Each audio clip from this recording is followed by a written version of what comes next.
Well, hey, G Holla, G dot Holla. Girl, Ge Holla, Charlamagne the God here, man. Salute to you. Shout out to Ge Holla, reaching 1 million listeners on his podcast. Shout out to Ge Holla. All y'all said entertainers, shout out my guy Ge Holla on my Celebrity Life podcast. It's your girl Cynthia Bailey from The Real Housewives of Atlanta, and I'm sending a shout out to Ge. Welcome back, ladies and gentlemen, to my celebrity life. I go by the name of Ge Holla. It's not Gula, it's not Guala, it's not GeHolla, and it's not Ge Holla. I'm going to get Stacey down. She was like, Ge Holla. It's not Ge Holla. It is Ge Holla. You'll find this interview on GeHolla.com. That's GeHolla.com. Man, we got a really, really, really super cool guest this afternoon, ladies and gentlemen, for you. You know, you gotta get prepared. This is like a one in a lifetime type of sit downs where we're gonna get a lot of understanding, a lot of wisdom, a very good narrative about a story of just being persistent, being patient, knowing what you want, seeing the vision, and we like to use this word now, we're using a lot, manifest. I mean really creating your own magic. Goes by the name of Bob Sumner. Woo! This resume is so heavy right here. I want y'all got to take a deep breath as we go a little bit into it before we let him on to the show. We're talking about the co-creator of HBO's hit series Def Comedy Jam. Oftentimes, people give a lot of credit to Russell Simmons, which he deserves to, but this young man right here, Bob Sumner, should be sitting right on that same level because if it were not for we're talking about discovering a lot of these comedians on this list. They are amazing. They really are. But you're talking about the late, the great, the forever king of comedy, or one of the kings of comedy, Bernie Mac. What does he mean to so many people out there in the world of comedy, his fans, his movies, his TV shows? He is like one of the most number one memes I've ever seen from all just his facial expressions. Guy right here, Mr. Bob Sumner. How you doing? All is well. How about you? I'm kind of jet lagged, man. I'm just getting in from the Bay Area. I've been down there for 4 days with the return of the Bay Area Black Comedy Competition, and this is like one of the places where in the early 90s I was able to identify who some of those superstar comedians you just mentioned. This is like where I first saw some of them, and, you know, with this being a new decade, it's time to do this thing again. So I'm just, you know, the timing is perfect. I'm just getting back. Hello. Hey, good afternoon. How are you doing? Besides the jet lag? I'm great, and I'm grateful. I'm grateful to be speaking with you right now. All right. Thank you. And I'm glad to have this opportunity to speak with you as well.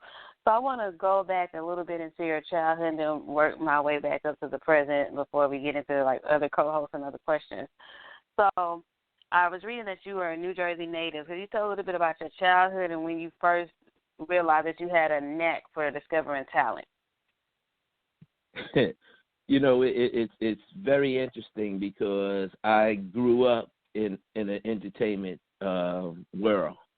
Honestly, you probably know that I'm presently a curator of comedy at the world famous Apollo Theater up in Harlem.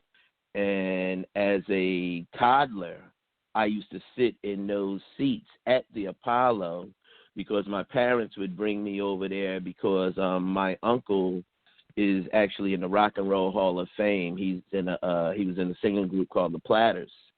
And that's kind of like where it all started for me. So, you know, it out the womb, I kind of had my eyes on the prize. Okay, because I've actually went on a tour past the Apollo Theater, and it's a very iconic place. I've yet to go in it, but I've noticed, you know, you have Lauryn Hill, Lee, a lot of people got their start on Apollo Theater. With your young age, did you realize how many great people would grace that stage? Was it the presence that you could feel while you're inside of the theater? Well, I mean, of course, because, I mean, with me being in the theater as a young kid, I was able to see, like, the James Brown reviews and the Motown reviews where you had a young Stevie Wonder and the Temptations and, you know, the Supremes and all of that. And then we were always there on amateur night as well. And on amateur night, you know, you had a lot of future stars and stuff. So it was just something the aura of the room. And I mean, people were coming from all over the country trying to hit that stage because, I mean, it's for real when they say that the Apollo Theater is where stars are born and legends are made. I mean, the proof is in the pudding. I had the pleasure of being part of presenting the first 3 non-musical acts into the Apollo Walk of Fame, and Richard Pryor, Red Fox, and Moms Mabley. You know, so the Apollo was, you know, it was not only big for music, but, you know, the comedy legends was coming through as well. Oh, I want to move forward a little bit into your college days. I was reading that, you know, you spent a time as a club promoter for musicians and comedians, and you had your own college radio show called the Friday Night Mellow Madness. What made you want to get into that avenue? Well, at the same time, radio was a big part of my life. Not only was I at the Apollo as a kid, but as a teen, and I should say even as a when I was coming through grade school, elementary school, I should say, my older brothers had a singing group, and they had a song that made it to the radio. And that was always intriguing to me when I met the radio DJs and stuff. It was like, wow, you know, I could do this type of thing. And then my mother started working. She worked at RCA Records in New York, and she handled like royalties for like Sam Cooke, Elvis Presley, all that stuff. So I was always close to records, you know, all of the new records she would bring home and everything. So it led me into like just loving music. And then when I went to college, the university that I went to had a big radio presence in the area. And somehow, you know, my knowledge of music led me to this radio station, and I got on there and I did a show, like you said, called Mellow Madness. And the reason it was Mellow Madness was because it was like a little bit of everything. I would play like old school Delphonics and Blue Magic, but I would also play a lot of funk, like Parliament Funkadelic, Cameo, and then, you know, where I was from in Jersey, you know, we were known for a lot of other genres of music and as well as like club music and things like that. So, you know, I was just entrenched in it. And it was before comedy. So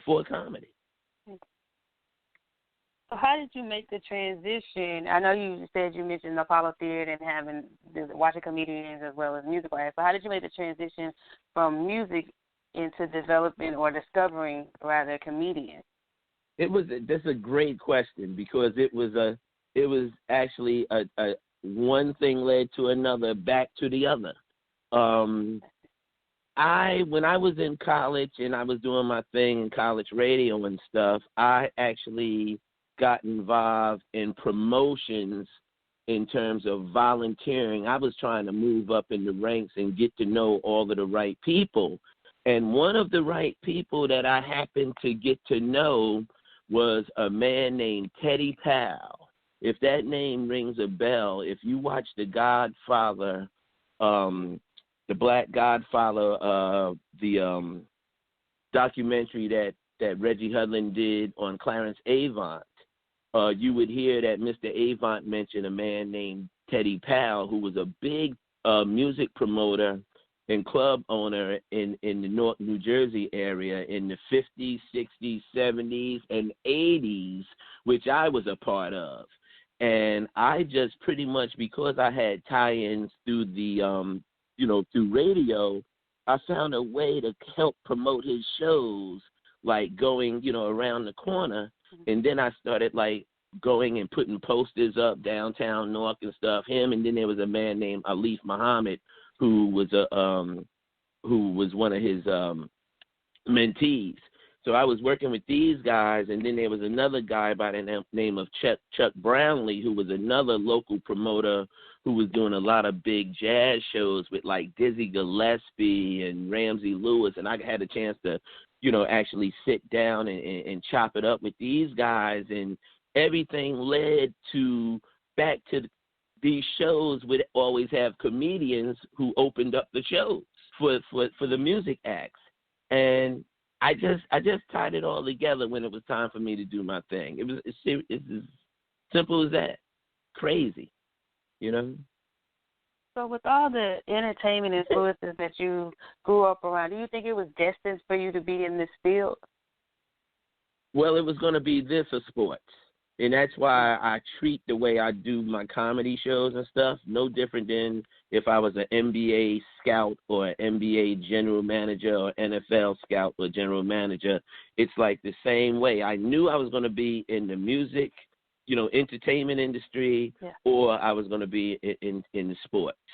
So I'm really not surprised, with the exception of, I was kind of rough around the edges when I was coming up, everything. And that's why when my man was saying, I had a perfect life, and they ain't always been perfect for me. And I have a documentary that's being worked on right now that's going to really tell the story about how I lived my life, because my life in the streets was no different than my life in the classroom. I was getting A's both ways.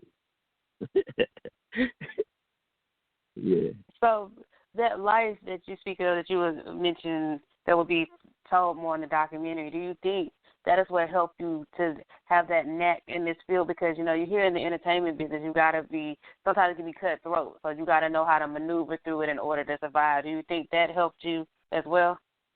There's no doubt about it, because I was able to see what that street life of cutthroat literally was like, as well as, I started to go to a HBCU when I was coming out of high school. I was going to go to Tuskegee.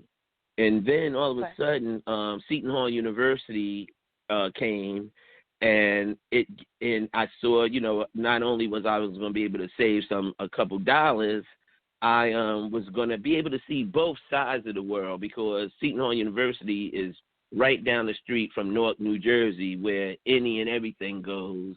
And then you have Seton Hall University, where people become, prestigious doctors and lawyers and all that craziness. And you get to see the other side of life. So I was kind of prepared for both ends of it by doing it like that.